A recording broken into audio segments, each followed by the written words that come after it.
దేశ రాజధానిలో double engine సర్కార్కు మహిళా అభ్యర్థి రేఖా గుప్తాను సారథ్యం వహించబోతున్నారు. ఈ రోజు రేఖా గుప్తా ఢిల్లీ ముఖ్యమంత్రిగా ప్రమాణ స్వీకారం చేస్తారు. రామ్లీలా మైదాన వేదికగా జరిగే కొత్త ప్రభుత్వ ప్రతినిధులు ప్రమాణ స్వీకారం చేస్తారు. ఢిల్లీకి ముఖ్యమంత్రిగా ప్రాతినిధ్యం వహించనున్న 4వ మహిళగా రేఖా గుప్తా చరిత్రను తిరగరాయనుంది. బీజేపీ తరపున సుష్మా స్వరాజ్, కాంగ్రెస్ తరపున షీలా దీక్షిత్, ఆమ్ ఆద్మీ పార్టీ తరపున అతీషి ఇప్పటిదాకా ముఖ్యమంత్రులుగా పనిచేశారు. ఇప్పుడు రేఖా గుప్తా 4వ మహిళగా ముఖ్యమంత్రి బాధ్యతలు చేపట్టబోతున్నారు. ఢిల్లీలో ఉత్కంఠకు తెరపడింది. ఢిల్లీ ముఖ్యమంత్రి అభ్యర్థిగా రేఖా గుప్తాను బీజేపీ ఎమ్మెల్యేలు ఎన్నుకున్నారు. 48 మంది ఎమ్మెల్యేలు ఆమెను ఏకగ్రీవంగా బీజేపీ శాసనసభాపక్ష నేతగా ఎన్నుకున్నారు. బీజేఎల్పీ నేతగా రేఖా గుప్తా ఎన్నికైన తర్వాత ఢిల్లీ లెఫ్టినెంట్ గవర్నర్ వినయ్ సక్సేనాతో భేటీ అయ్యారు. ప్రభుత్వాన్ని ఏర్పాటు చేసేందుకు సిద్ధంగా ఉన్నామని ఎమ్మెల్యేల మద్దతు లేఖను సమర్పించారు. ఈ సందర్భంగా గవర్నర్ వినయ్ కుమార్ సక్సేనా ఢిల్లీ ముఖ్యమంత్రి అభ్యర్థి రేఖా గుప్తాను ప్రత్యేకంగా అభినందించారు. సుదీర్ఘ రాజకీయ అనుభవం గల రేఖా గుప్తా ఢిల్లీ 18వ ముఖ్యమంత్రిగా బాధ్యతలు చేపట్టబోతున్నారు. రేఖా గుప్తాకు ఢిల్లీ మేయర్గా పనిచేసిన అనుభవం ఉంది. ఢిల్లీ యూనివర్సిటీ ప్రెసిడెంట్గా ఆమె 2 సార్లు ఎన్నికయ్యారు. ఢిల్లీ పీఠంపురా నుంచి కౌన్సిలర్గా, తర్వాత మేయర్గా పనిచేశారు. భారతీయ జనతా పార్టీ శాసనసభాపక్ష సమావేశంలో ముఖ్యమంత్రి పదవికి రేఖా గుప్తా, డిప్యూటీ సీఎం పదవికి ప్రవేశ్ వర్మ పేరును ఖరారు చేశారు. అలాగే విజేంద్ర గుప్తాను అసెంబ్లీ స్పీకర్గా నియమిస్తారు.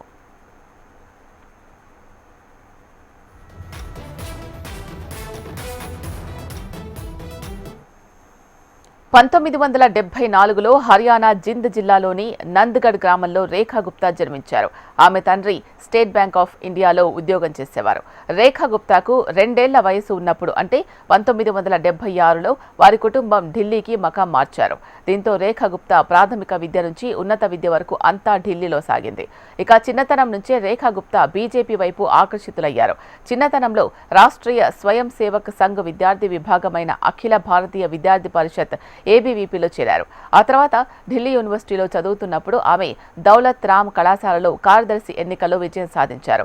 1995-96లో ఆమె ఢిల్లీ యూనివర్సిటీ విద్యార్థి సంఘం ఎన్నికల్లో పోటీ చేసి అధ్యక్షురాలిగా ఎన్నికయ్యారు. అనంతరం మరోసారి కూడా ఢిల్లీ యూనివర్సిటీ స్టూడెంట్ అధ్యక్షురాలిగా గెలిచారు. ఆ తర్వాత రేఖా గుప్తా ఎల్ఎల్పీ పూర్తి చేశారు.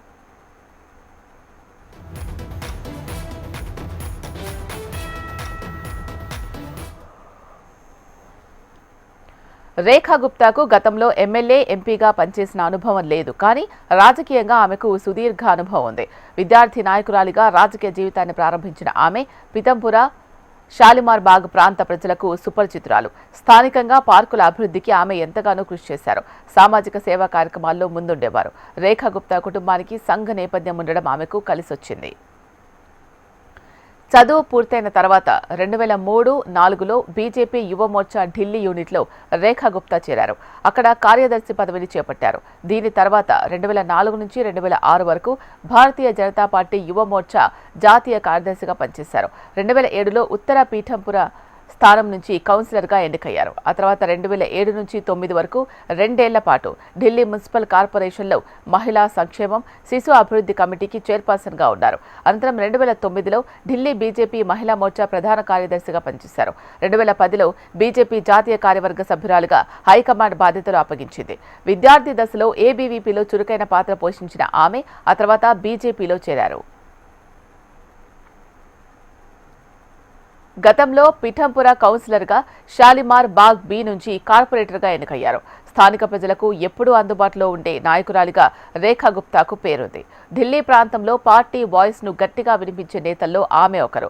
షాలిమార్ బాగ్ శాసనసభ నియోజకవర్గం నుంచి 2015-2020 ఎన్నికల్లో బీజేపీ నుంచి ఎమ్మెల్యే అభ్యర్థిగా పోటీ చేసి సమీప ప్రత్యర్థి ఆప్కు చెందిన బందనా కుమారి చేతిలో ఓటమి చెందారు. 2025లో అదే నియోజకవర్గం నుంచి బందనా కుమారిని 29,000కు పైగా ఓట్ల తేడాతో ఓడించారు.